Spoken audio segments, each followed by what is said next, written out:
One of those two.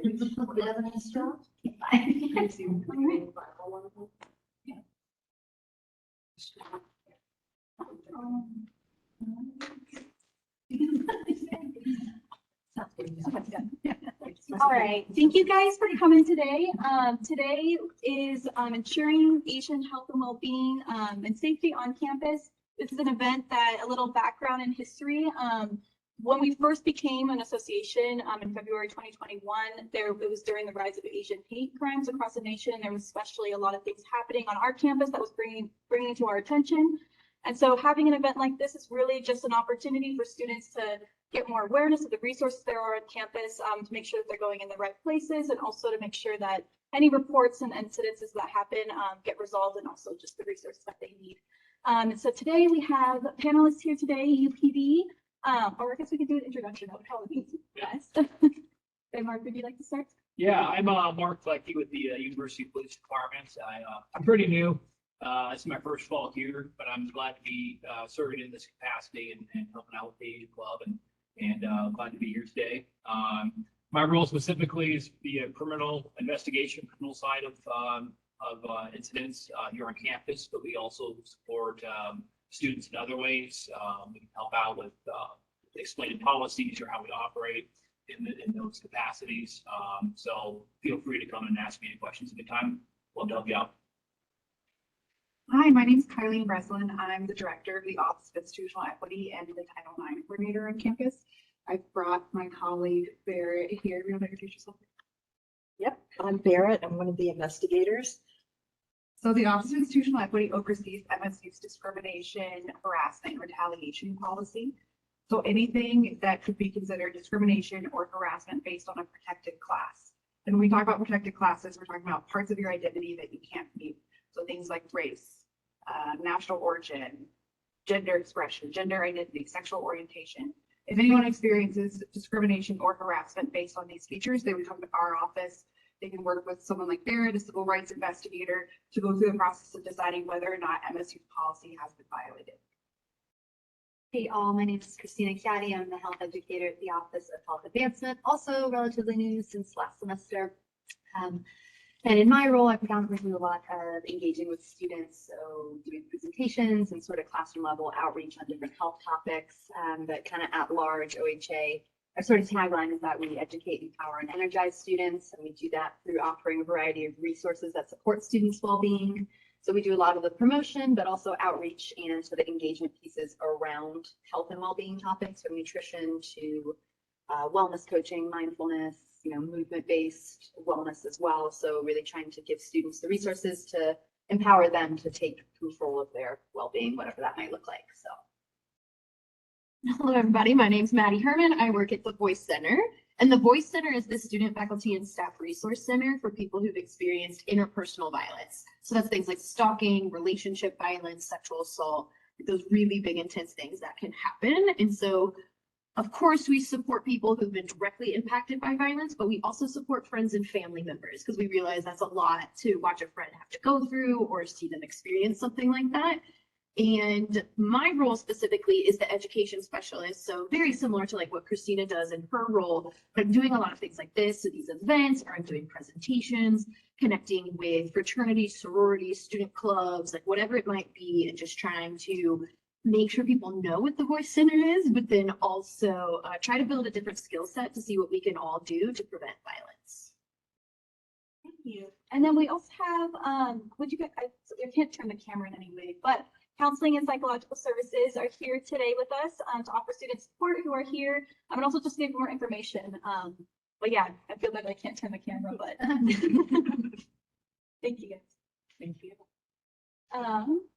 Okay, so I guess we can get started. I would like to say that it's a speak out event, so anything that's talked about here today will not be recorded. And so kind of creates a safe space for people to talk about things that they want to bring to the table and just kind of get more light up on that they can then move forward the way that they choose. And after this event, for those joining virtually, I can send out this closing survey, which we will end up keeping open for students to use in case there's any time that they want to just let us know about something anonymously, or give their contact information, and then we can direct them to the different programs and institutions on campus that can help them out. But yeah, I think we're ready to get started. Okay, so the first question, and these questions are based off of things that have been brought to our officers team's attention, as well as a pre-survey that we had for this event where some students were able to submit some questions. And so a lot of these kind of surround different things that have happened on campus and also just things that have been on students' minds that they would like more clarity on. And so we've done introductions already. So for OIE, voice, and UPD, go into more detail about the specific crimes and policy violations you support students in navigating and addressing. Yeah, so I guess if there's any. I can get started on that. I think the realm of the Office of Institutional Equity is MSU's discrimination, harassment, retaliation policy. So we have definitions within that policy that might differ from, say, criminal definitions or state or federal definitions. And our office's role is to look at whether or not MSU's policy, as we define these terms, has been violated. So some of the terms that are defined in our policy include discrimination, discriminatory harassment, sexual assault, sexual exploitation, dating violence, domestic violence, stalking, anything that could have that protected class nexus with the added addition of sex-based violence or sex-based misconduct. Those sort of things would fall under OIE's discrimination, harassment, retaliation policy. I think the nuance there is that we can only deal with things that happened on campus and parties that are associated with MSU in some way. So it could be student, faculty, staff, employee, guest, visitor, but we don't have jurisdiction beyond MSU like, say, UPD would. Ours is all looking at whether or not MSU policy has been violated with people who are part of the MSU community. Thank you. Yeah, I'll go next. Essentially for supporting specific crimes, policy violations, obviously with the UPD, we're a police department, we investigate criminal aspects, anything else the other officers quite can't handle or they refer to us. We can handle those minute complexities of those cases and such. They can come to us if a student has a question about whether something rises to the level of a criminal activity. They come ask us.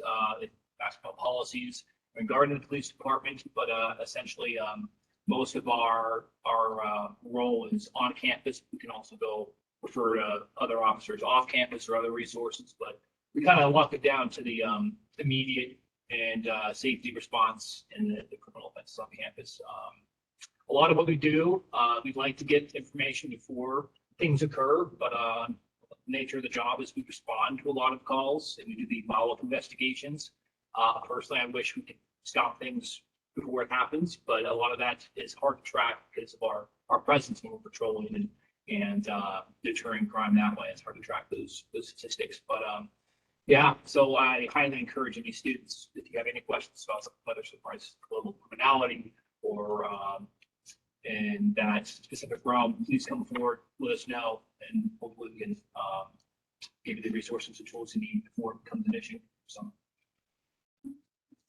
And I'll add before I forget that the Voice Center is a confidential resource. So I think that can be really important for people to know and understand because as Kylie will get to eventually, there is such a thing called mandatory reporting on this campus. However, just know that if you come to the Voice Center or call our crisis line number, we can keep that story confidential for the most part. I was like, if you are reporting an incident of child abuse that is actively happening, like, okay, we do have to report that. But for the most part, if you're talking to us about sexual assault, stalking, domestic violence, relationship violence, abuse, that kind of stuff, like if you don't want us to help you report it, we don't have to report it and it can stay within the confines of that conversation.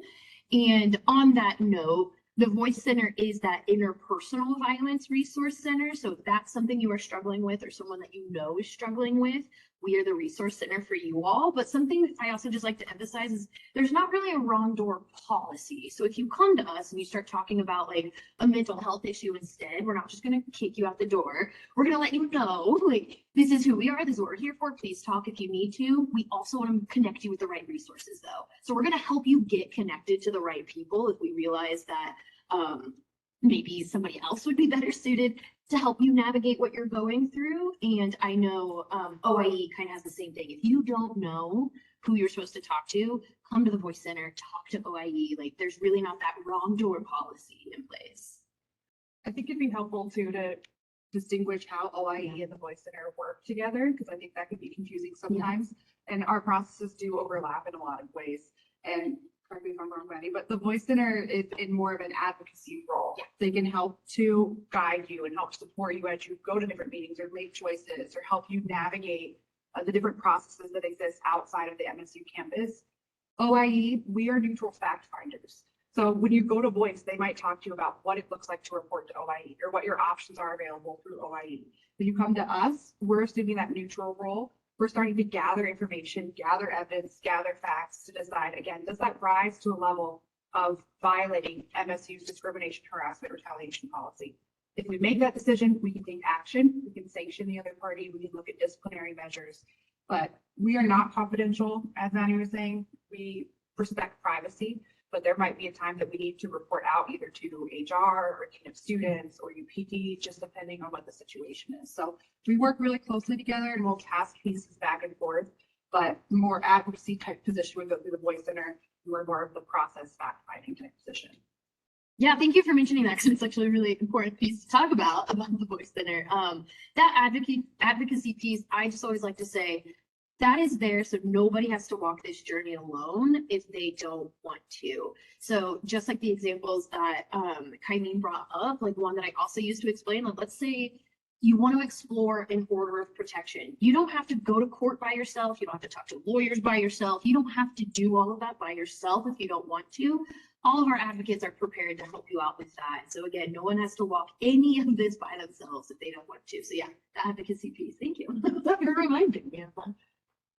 Yeah, thank you. I guess a background on that question and maybe kind of a follow-up is a lot of students have come to us also expressing that when they're facing multiple forms of discrimination, whether that's racially motivated or gender-based, not really sure who to go to. Is there any one office, or I guess maybe, yeah, if there's any clarity on that, if something is multiple forms of discrimination like that?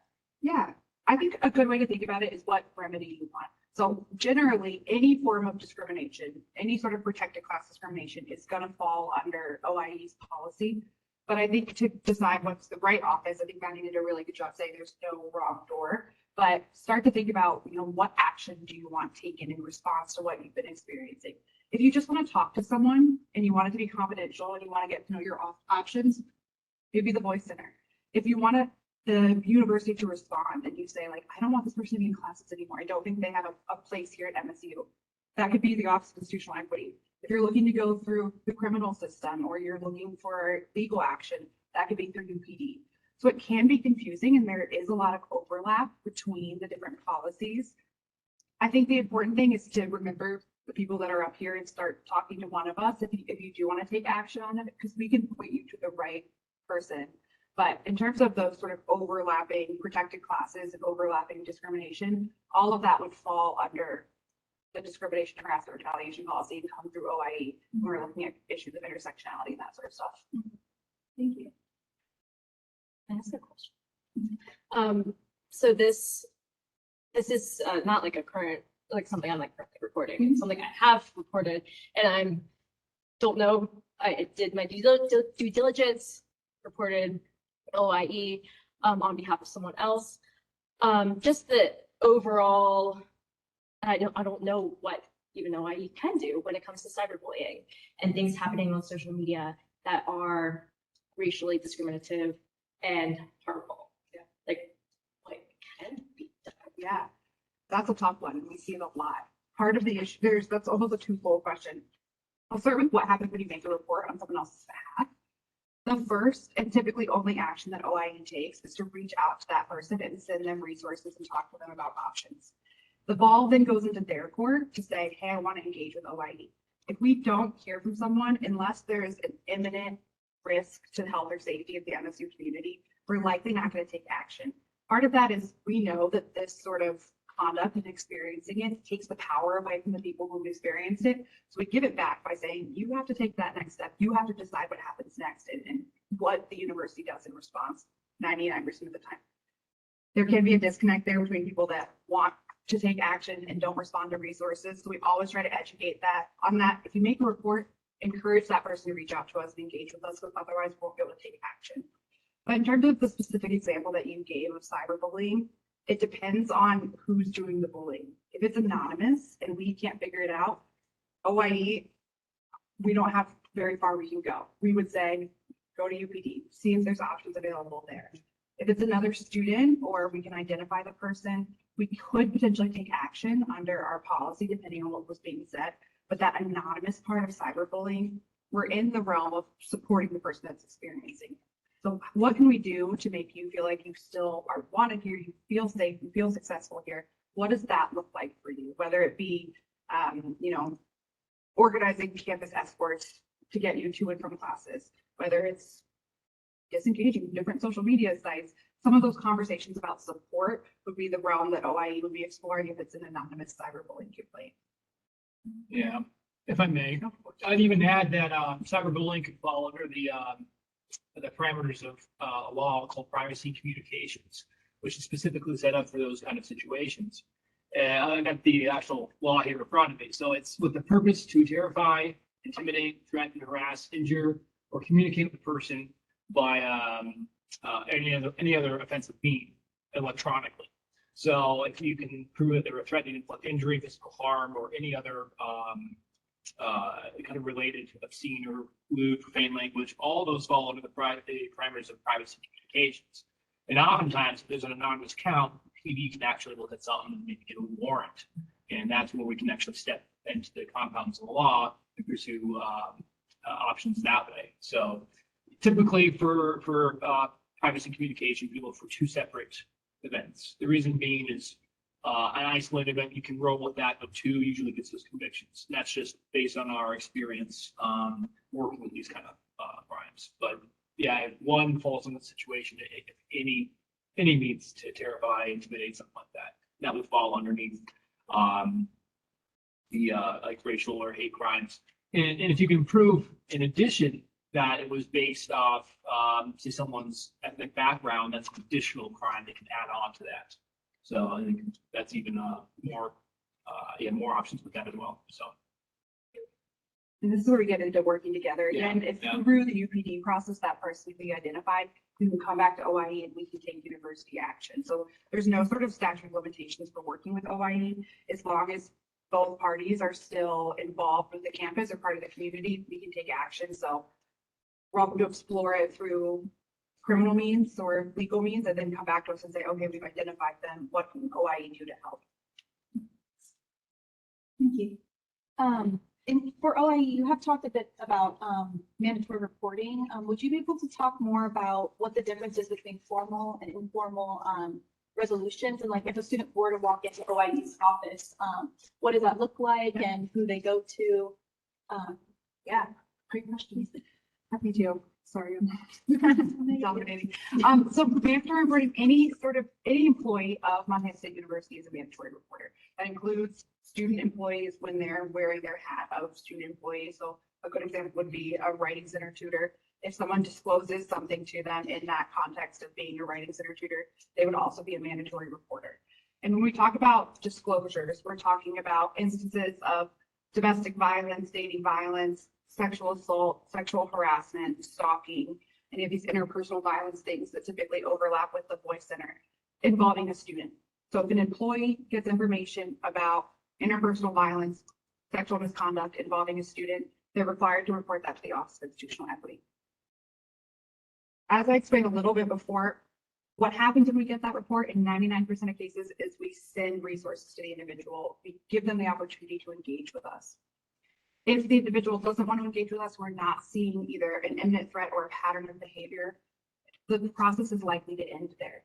If the individual responds to outreach or the Voice Center walks someone over into our office or someone comes in and says, I don't know who to talk to, What are my options?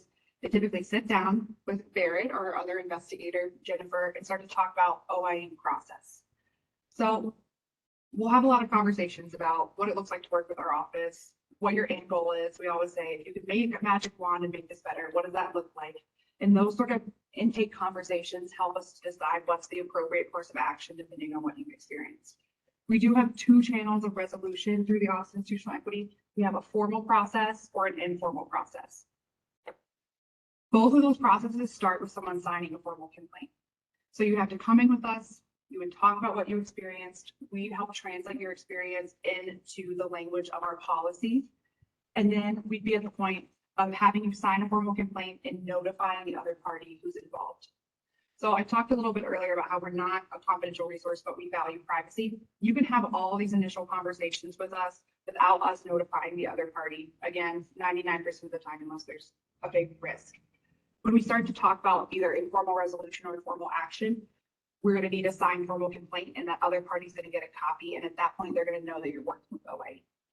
If you want to go through the informal resolution channel, that's an agreement between both parties. Both have to agree to it. Both either can pull out at any time, and it can look, we can be pretty creative there. You know, maybe it's training. Maybe it's someone's agreeing to leave school. Maybe someone is agreeing to step back from a certain leadership position. Maybe someone's agreeing to take classes with the Voice Center. It's an agreement between the two parties that we institutionally feel resolves the issue. It's not making a finding of responsibility. It's not saying, yes, our policy has been violated, but it's saying we agree this resolves it. You can also go through the formal process. That involves, again, working with an investigator, collecting evidence, interviewing witnesses, taking copies of documents, Snapchats, and it would ultimately go to a live hearing. That's what our formal process looks like. You would have both parties represented by advisors asking each other questions in front of a hearings officer. The hearings officer is typically an external person, not someone from the Office of Institutional Equity.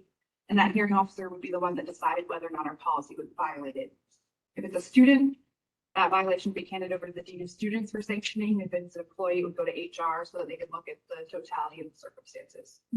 So those are, in a nutshell, the two different channels, either an informal resolution, which means an agreement, or the formal process, which for us means a live hearing. Thank you. Yeah.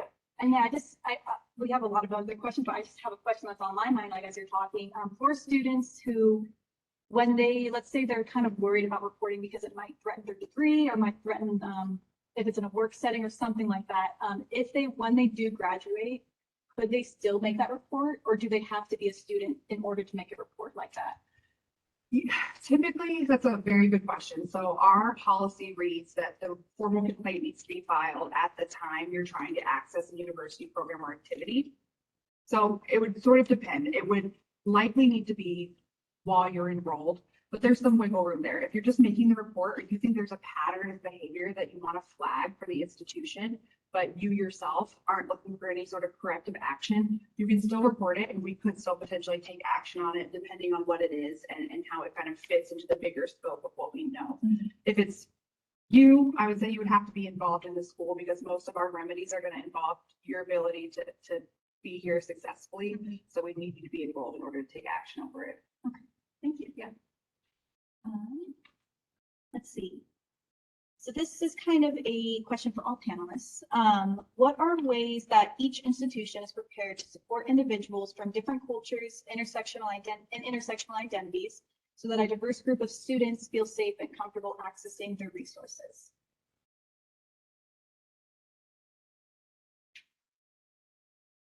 I can start off on this. And so OHA's role in this may seem a little less obvious than some of these other ones here.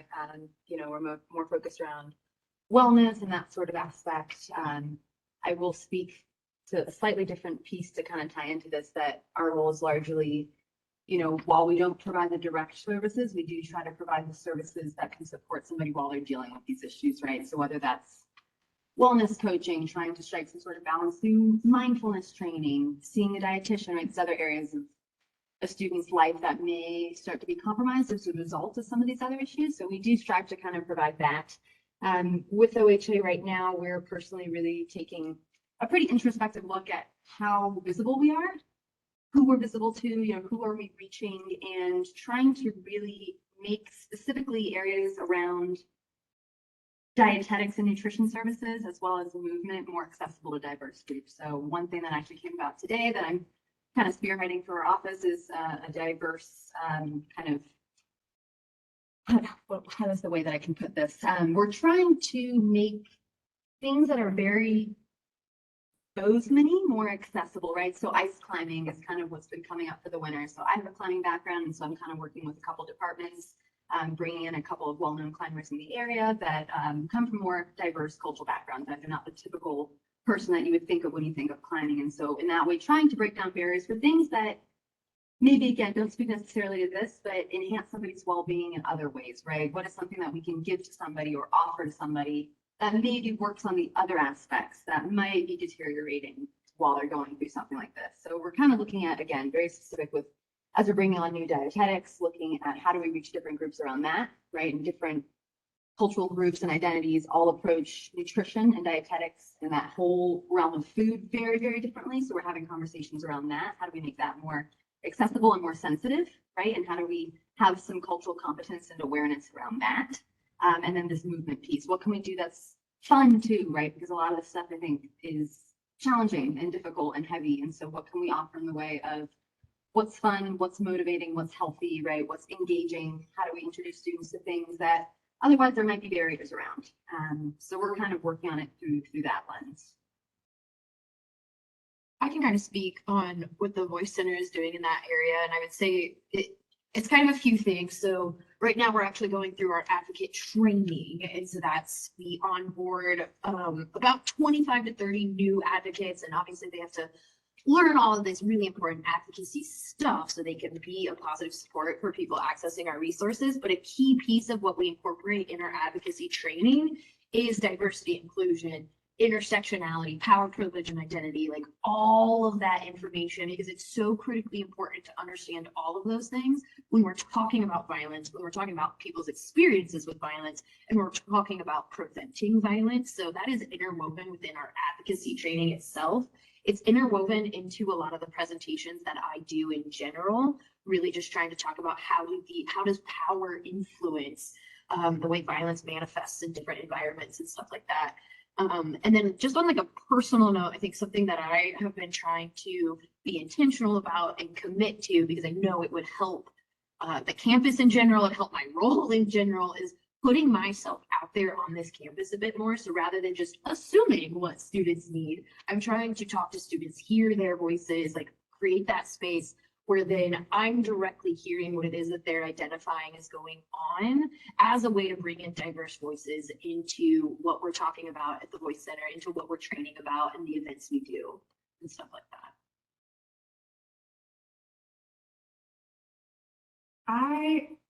A big, fundamental belief for us at the Office of Institutional Equity is we're never going to say something didn't happen.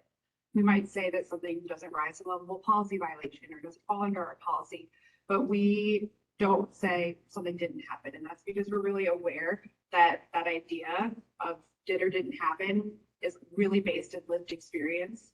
And we try to incorporate that into all of our conversations around the types of issues that people are bringing to our office. Both of our investigators have a background in social work. They're both trained in trauma-informed interviewing. So that's something that's also codified in the federal regulations that we have to adhere to. I will say that I don't think these federal regulations do a really good job of tackling or discussing intersectionality. And that's what our policies birthed out of. So I think we have a lot of room there, but we're on a macro level, really micro level, we're really focused on, individuals who come to us, how we make space for what they experience, even if there's a disconnect between their experience, the language they're using, and how that's defined by us institutionally. We also, this is more, again, personal, but anyone who meets with our office, not only do they have an advisor, they can also have a support person if they're choosing. And so we really like to make sure that we're creating space for someone to have the people that they need to explore these options and hopefully bring some more intersectionality and different voices into our meetings in that way. Okay. Well, I'd say as important with any police department, transparency with people who serve is of the utmost importance. And so at UPD, we strongly believe in that. And it's kind of a policy we take with every member of our community, staff members, people who work here, students. And I don't think you'll find an officer that won't answer questions. Someone has specific questions or wants to know more about how the UPD does things or why certain things happen a certain way. Talking to an officer is a great option, great resource. And some other things we've done to kind of build a better connection with our communities is do these Adopt a Cop events, Family Day, and just this outreach and have a face that you can talk to or someone you can email and or even just, talk to over the phone, whatnot. We're here to support members and explain UPD policy and kind of our philosophy on students. But it takes the overall encompassing operation of how we do things, and it kind of applies to the whole university. And being fair and impartial with everyone is our goal. So, and I just encourage anybody that has any questions to come forward and go that route. So. And following up on that with UPD, for some students, if there's no violence involved in an incident, they may feel that they're not able to report anything. With incidences like that, what is your advice and what kind of reporting process they can go through with UPD? Of course, like many other departments, the criminal aspect is largely victim dependent. A crime doesn't have to be violent to be reported. I want to emphasize that. So it doesn't have to be ongoing. It doesn't have to be an active event that's happening right now. We need response. That is a role we serve. But we also have an investigatory role. And if you come forward and you say you want to document something, but you don't want to press charges, that's up to the individual. There are certain crimes like domestic violence where you have to take action, and it's highly encouraged, and there's reasons why to the state law. And but if you just want to document something, have an official police report or something, or whatever happened in the future, just to have that record, please come forward and we can show you all your options that way. So it doesn't have to be a criminal action to take it. You don't have to want to press charges. You just want to make a report. So that works as well. So, yeah. And then this is also kind of for all panelists. We talked a bit about mandatory reporting, training, but in what ways can MSU move beyond a reporting system that is largely dependent on the victim reporting it? Well, I'll start with this one. For UPD, a lot of this criminal aspect, law enforcement aspect is victim dependent, but with the other offices, they can come forward and talk to us if it rises to that level. So it's kind of that aspect. It has to come from another office or from the individual themselves in order for the police usually to step in. Otherwise, if we don't hear about it, there's nothing we can do. I mean, if there's a rumor floating around, there's not much we can stand on. So someone has to come forward or refer to a different office. So I would like to just ask a question based on that. So I was just reading up about, you might have heard that the Congress had recently passed a bill known as the COVID-19 Hate Crimes Act. And I was just going through the Congress website about the main provisions of that act. So one of the provisions was that the Department of Justice will work with local and state law enforcement to make an online system where hate crimes can be reported. So I was just wondering, if you have, know whether that's already been implemented, or is it something which is still, you guys are working with DOJ to get that working? Yeah, as far as I know, we have a lot of university resources that kind of implement that. Bozeman PD has a 911 message line, so you don't have to call 911, you can message it. As far as COVID-19 specifically, I haven't really heard of anything being implemented currently, but I'm sure it's in the works and the processes. I'm just a patrol officer. I'm not an admin, so I don't know. I think it might take some time to get. Yeah, as soon as I hear, I can ask some follow-up questions, and I can certainly get in touch with the club members. Thank you. Yeah. I would add to, just increasing visibility and accessibility of resources is a huge part of it. I think largely in a lot of areas, and I think we can probably all say this, that, oftentimes we discover that students aren't aware of certain resources that we sort of take for granted, or is, oh, how did you not know about that? So with OHA, that's, our food pantry usually is kind of the one that, oh my gosh, students didn't know about this, right? So on kind of a maybe larger scale, how do we make more of our resources and facilities known and available, and not just that, but beyond the visibility piece, accessible, so that once they know about it, will they actually utilize it? Are there other barriers there that we need to be aware of, right? Whether that's physical barrier, whether that's mental barriers, there's something there. And so taking more of a kind of interdisciplinary approach between all of us, of how do we make that so that students can get to the right place, or somebody who wants to report on somebody else's behalf, right? If they come to OHA, and maybe that's not necessarily where they should be, right? That we're able to get them to where they need to be. So kind of bridging that gap a little bit, I think, is important too, especially for at least an office like mine, where we don't necessarily deal with that hands-on.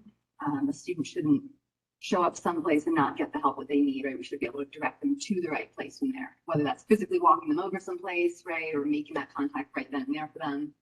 So from our standpoint, I think it would be largely a resource visibility and accessibility piece. Yeah, we were talking before the panel started too about how, working on a university, we're in a pretty unique position to be very customer service oriented and student body oriented, and really put ourselves out there to serve the populations that we're meant to serve. And I think that's an ongoing process of making sure that we're communicating this in a way that's digestible and that people understand exactly what office does what. I definitely want to applaud Maddie because she gives an amazing training on bystander intervention, which I think is also a good step to be taking in terms of moving some of that burden of reporting off of people that have experienced this conduct, victims, we use the word complainants, and on to people that are seeing it and maybe in those positions of power, privilege, that are more comfortable reporting or have more access to the knowledge of the resources that are out there. Because unfortunately, we're probably all aware that those things go hand in hand. Those positions of power also tend to have more knowledge and access to the resources. So getting that bystander training out into the hands of different community members who can help step up to that plate and be the ones to guide in the right direction of where you should be going. OIE has done, for one specific department on campus, we put QR codes up around campus that you can scan them and it comes to our reporting form or our resources. And I think that's something we could expand, just the visible presence of, hey, you can make a report, here's how you do it, this is pretty easy. So there's some just sort of nut and bolt ways that we could actually get these reporting forms out there more. But I think overall it does take a cultural shift of access and doing some of this education as well. I think the only thing I would add is just something I've been trying to do and talk about more is the care referral system that's here on campus.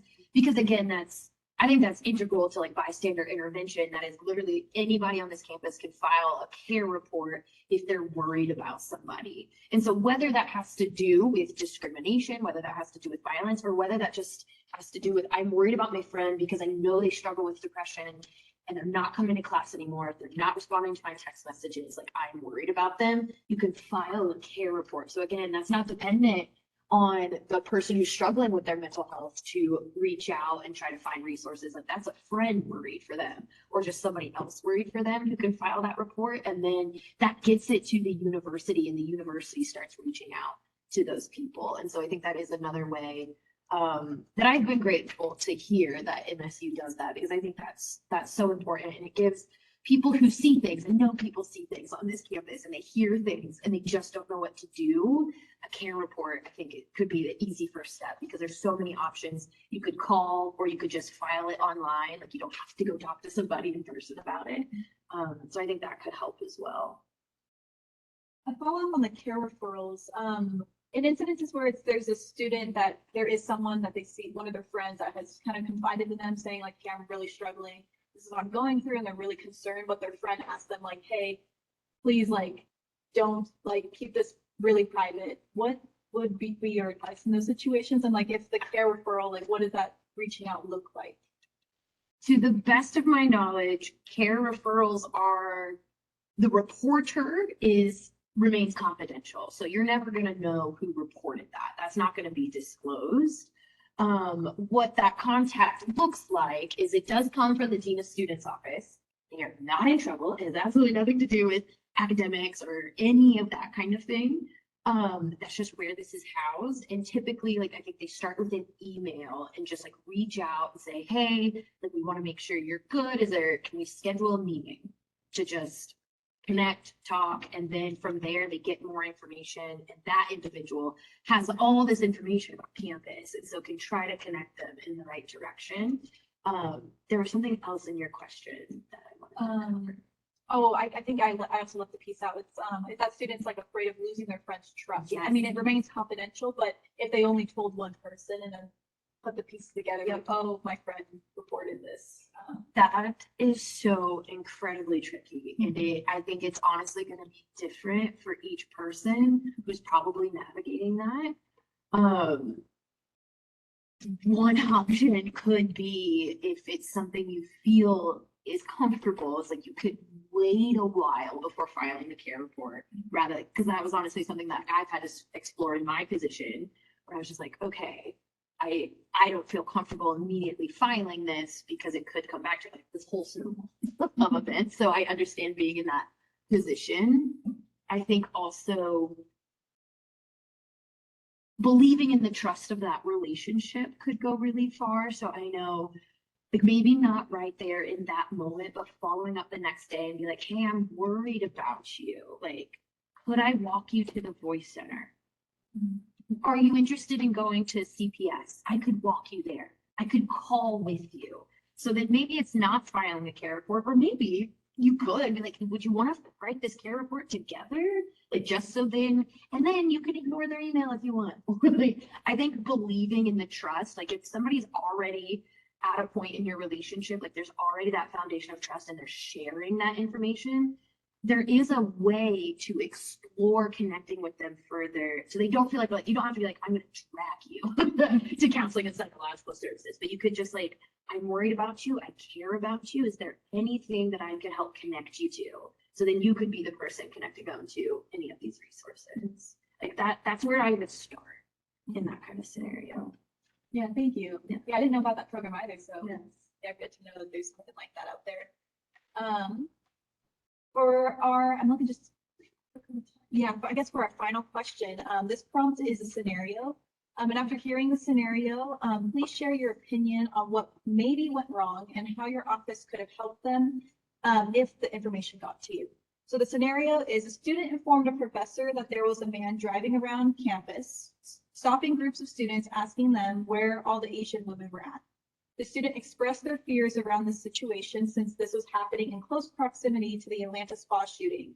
The professor's response is unknown at this time, but there was a lot of fear surrounding the situation as word spread that this was happening. To start, if this had gotten to us, we're kind of in the same position as the cyberbullying one. Without the individual's identity, we're looking at supportive and protective measures. So that doesn't mean we don't do anything, but it does mean that we're in the position of making the individuals that are experiencing this type of language feel like they can still be safe and successful moving about campus. So we can coordinate escorts to help walk with you. We can help you work with UPD to hopefully figure out the identity of that person. If we do know the individual, we're in a really different position because we could be talking to them about mutual no contact orders, putting kind of a MSU specific no contact order in place. We could be talking about formal process, but without those identities, I think we're in the position of helping feel support. And this is a hard one because it's a kind of a giving of resources more than a taking of action. Yeah, for a situation like that, obviously when it comes to criminal activity, it's hard to articulate. It depends on exactly what they're saying, but you can certainly call the police department, of course, make a citizen contact. So we can go talk to anybody, anytime, anywhere. And so if this is an ongoing event, you can call it the PD, and we'll go try to attempt to make contact and identify these people. Get a license plate. We have options with license plates or make the model of the truck, or the vehicle, whatever they're in, description of the individuals. Yeah, but making that contact is not something that's like a police officer can't do. You can stop criminal. We can go talk to anybody and stop and talk to them. We can't detain them on a legal unless a crime's happened or we suspect a crime has been or will be committed. But it's certainly an avenue we could take to take further action. I mean, could you talk, if you had more information, could you talk more about trespass from campus, what that looks like? Yeah, so we We have a few different realms that we can remove people from campus. We have emergency removal power through the Office of Institutional Equity, which that's an imminent threat of physical health or safety. That's a pretty high bar. If we're talking about taking away someone's access to either specific buildings or the campus at large, we might work with UPD for that. So depending on the situation, say this was something that happened in Gaines Hall. If we know both parties, we know their identities, we can talk about either reaching an informal resolution agreement or a mutual no contact order supportive measure that says you can't go to Gaines except if you have a class in there, you know, kind of limiting access in that way. If it's someone from the community, then UPD typically gets involved and can, you want to talk about? Yeah, well, criminal trespass, if it's someone from the community that's not involved directly with the university, easy trespass. Like, we're trespassing from the entire campus, one and done, give them to the form, they're gone. They come back, we arrest them. It's that simple. When it's a student or staff member, it gets a little more complex. And unless there's extended circumstances, it's hard to, there's a lot of guidance we have to go through. But we can trespass people from a hall. And so if they come back, it raises the point of, you know, where the police department has to get involved. That could be a criminal trespass. They could be arrested and prosecuted going back to that specific hall. And that's why if it's a student or staff member, it's a little more severe with a little more intensive in the processing with the trespass notice. But that is something we have done. We have trespass students from certain halls, or you got no business going there. If there is like a harassment case or a stalking case, we can prevent that person, or at least document it that they're not allowed to be in this area. If they go back, then we can take further action, go that route. Yeah, when we start talking about trespasses and stuff, where there's levels of due process that individuals have to be afforded before they lose their access to certain places. So either it's going to go through Dean of Students and the conduct code, it could go through HR and the employee grievance procedures, it could come through OIE, or it could come through UPD if it's criminal. I would just add on from the sort of non-legal side of things, kind of beyond that, you know, maybe taking a step back at that, increasing awareness around this too. So from like the health education standpoint, you know, what is the aftermath of something like this, right? How does that kind of trickle down into a community, into a campus? And so continuing the conversation rather than, okay, case closed, right? This has kind of happened, we'll wait for it to happen again. Essentially, I think creating a space, whether that's, as Maddie said, kind of having more conversations in classrooms or creating more programming around this, creating an environment where people can talk more about it, right? Where that conversation is ongoing, it's not shunted in any way. And then again, just creating visibility around the resources for that, obviously super important. But I think something like that, again, where there's an issue, obviously, of language, of fear, of harassment, right? So how do we break down that barrier? And that's multifold, and we could stay here much longer than we have time for to talk about, right? But I think emphasizing that piece of continuing the conversation, making sure it doesn't just kind of fizzle out, which I think sometimes can be the tendency. So encouraging and promoting the conversation by coming to the students and not waiting necessarily for it to happen again and them coming to us. So we kind of have a little interesting divide here of like preventative. Yeah. Responsive. Yeah. Sorry. The unintended. So I had a question. Is there any way for students to make anonymous reports to OIE or UPD? Because sometimes it might happen that the student is facing harassment from the professor or any other faculty members, and they're directly associated with them. And maybe sometimes the student in question is an international student. They might be afraid that it might end up jeopardizing their visa status, or if it's a grad student, they might also be afraid that they would lose their funding maybe. So is there any way that students can anonymously report if they're facing harassment? Yeah, I'll start with that one. On the MSU CATS app, we have a silent witness form, so you can make a anonymous a report, send it directly to the police department, or make a call-in witness report. You do it that way. You can also call dispatch, the Galveston County Sheriff's Office. They dispatch for the entire county and make an anonymous tip that way. It's just the same thing with extra steps, but immediately accessible on your phone directly. You got the CAT app and the silent witness report. The state of Montana has an ethics point compliance hotline, and that allows you to report anonymously a bunch of different things. It can be research compliance, it can be discrimination, harassment, retaliation. So that's one way to report. Our forms and our process aren't anonymous, partially because when we get an anonymous report, we can't take any action unless we either hear from that person or we're able to have a further conversation about what's going on and what they want based on that. If we get an anonymous report, again, it's kind of hard because our form requires a name. We'll start looking for patterns of behavior. So if it gets to the point that we're getting, 3-4 reports about the same professor, maybe we would have a conversation with them and say, you're not under investigation because we don't have anyone who's signing a formal complaint, but we want to let you know that it seems like there's a pattern here and this type of behavior needs to stop.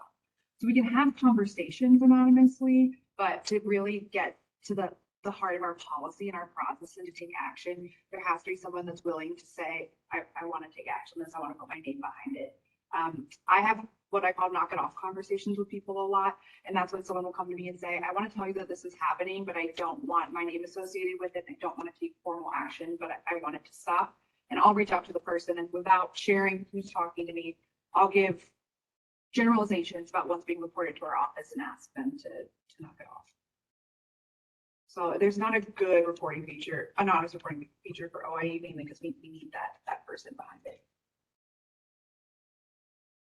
And with the short amount of time that we have, I would love to end it talking about healing. So for OHA, what kind of programs, either if it's current right now, or things that students can start getting involved in with OHA, a lot of acronyms today. That students can take advantage of if or whether or not they are facing anything right now. Certainly. Yeah. So a couple of the main things. So typically we'll offer dietetic services, right? So nutrition counseling, so whether that's disordered eating or meal planning or other issues around nutrition. So we always offer that.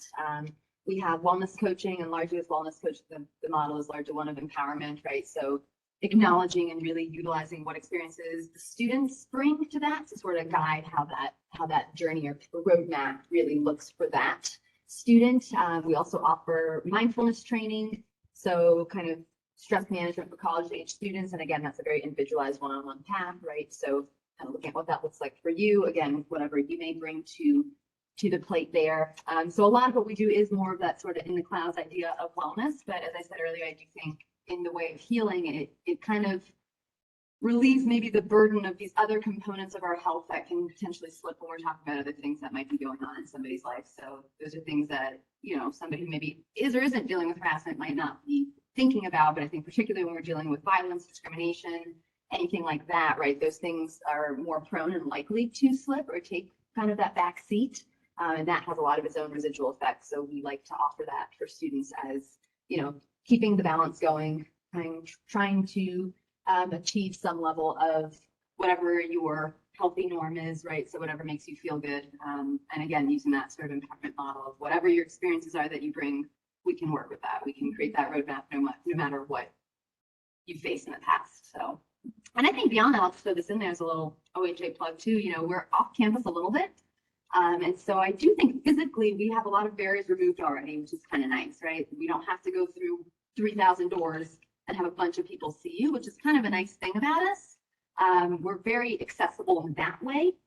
We also have the food pantry associated with us, which we're working on creating more visibility around, but that is a really awesome free resource as well for students. But yeah, just that component of it, there's always a friendly face in there. So if we can't give you the resources specific to violence or harassment or discrimination, we can certainly guide you in that direction. In fact, I did that recently, walking a student over to CPS.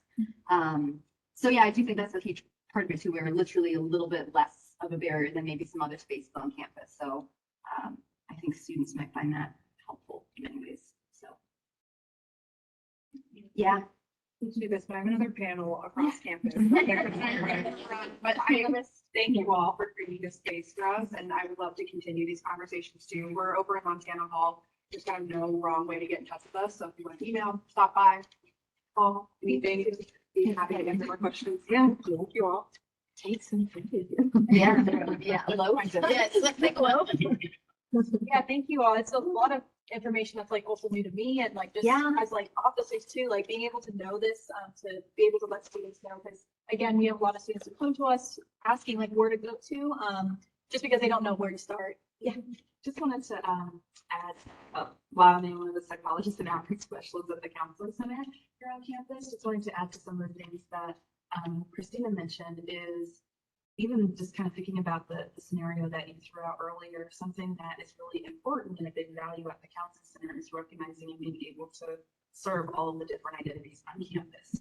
And that's part of why we hope to have relationships with different student groups. So you'll see myself and Sanaya around at some of your events that come to your meetings like now.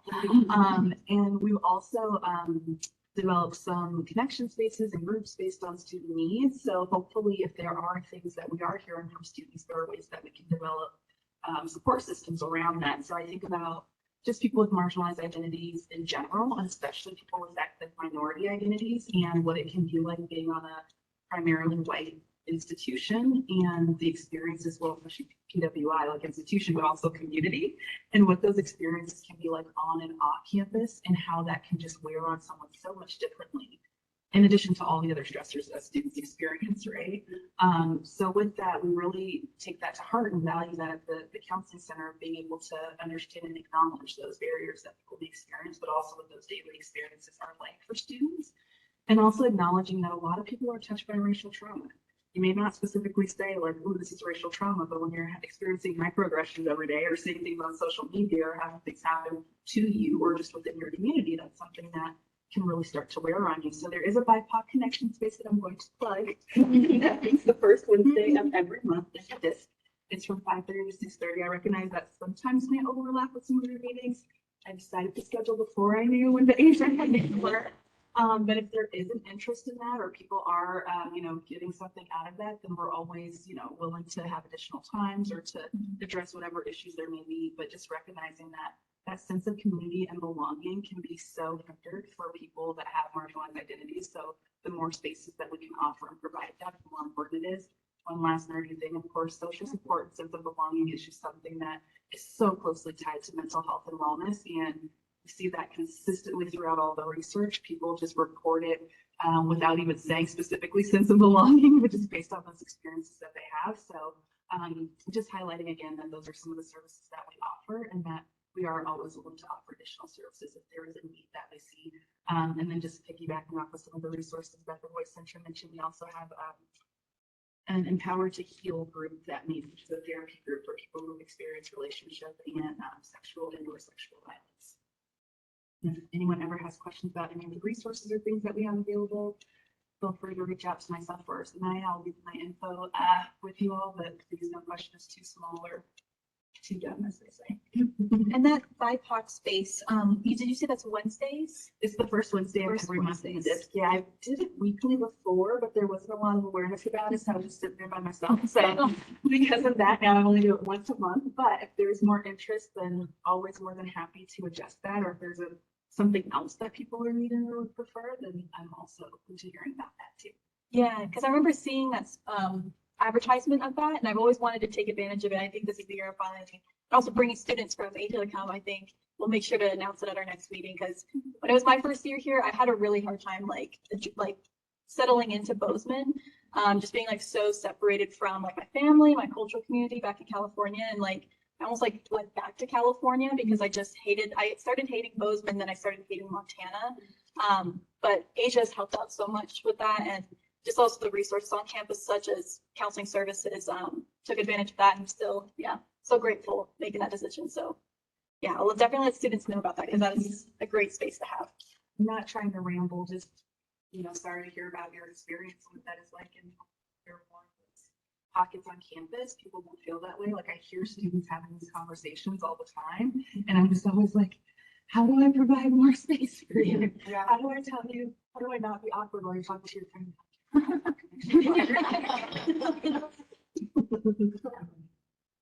Yeah, but thank you all again. This has been so great, just all the information, and yeah, this recording, might have to edit a little bit of it, but yeah, this is gonna be posted for students, and I'm sure, yeah, I know Stephanie, our, one of our alumni officers, she was so excited to hear about this event, so I know she's gonna be watching it, even though she's not at MSU anymore.